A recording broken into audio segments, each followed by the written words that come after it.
القائمة الأولى سائرون. The first election in Iraq since the defeat of Daesh was expected to turn a new chapter for the country. It did, but not in the way the United States expected. The election produced a winner in the anti-US Sadrist movement, where the Sairun alliance, led by Moqtada al-Sadr, won 54 of the 328 seats in the parliament. The election was in fact a forum for the Iraqi people to voice their concerns over the future of the country. Well, the number one take-home from the Iraqi is how badly Hadi has done. Now, he's been beaten into third place.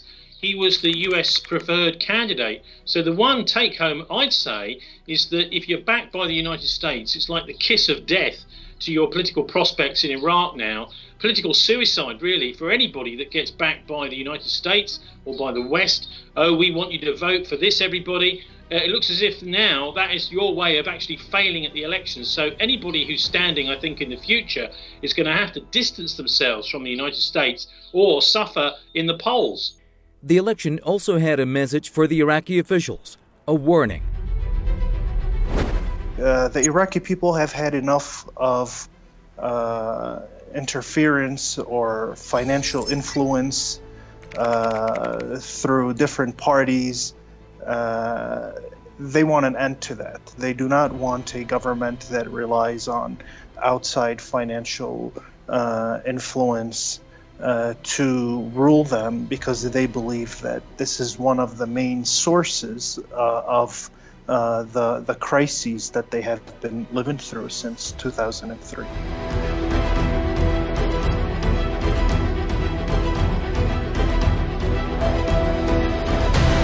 Winning the largest number of seats does not automatically make Sadr the kingmaker, as his coalition didn't win the decisive number of votes. Parties will have to form a bloc large enough for the parliamentary majority necessary to nominate a candidate for premiership. The government should be formed within 90 days of the official results, but negotiations are expected to go on for months.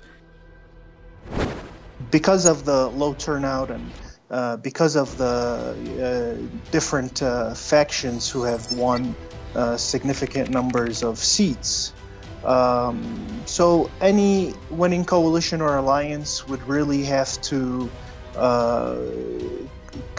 make a bigger alliance to satisfy the other parties involved to come up with a government that can represent all winning factions and ultimately all Iraqis.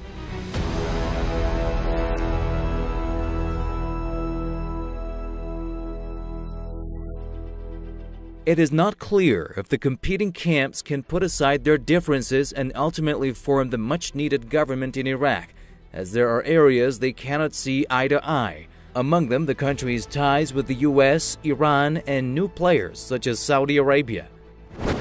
The Iran issue is key. And if any of these groups in Iran are really sensible, they will realize that the only people really opposing US policy and Israeli policy and Saudi policy in the Middle East are the Iranians. So I hope very much to see these various politicians realize that any kind of opposition to Iran within Iraq is just playing into Americans' hands. That said, there are some common grounds that can bring the rivals together, things that have direct impacts on the Iraqis' daily lives.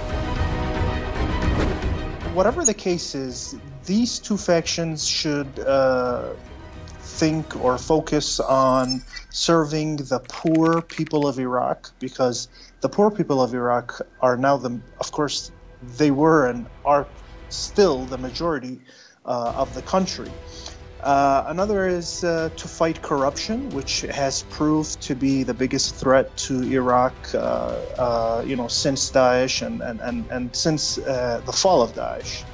And also to continue the fight and struggle and to defeat terrorism, because there are still terrorists in Iraq. The election results were a wake-up call for whoever going to steer the country in the years to come.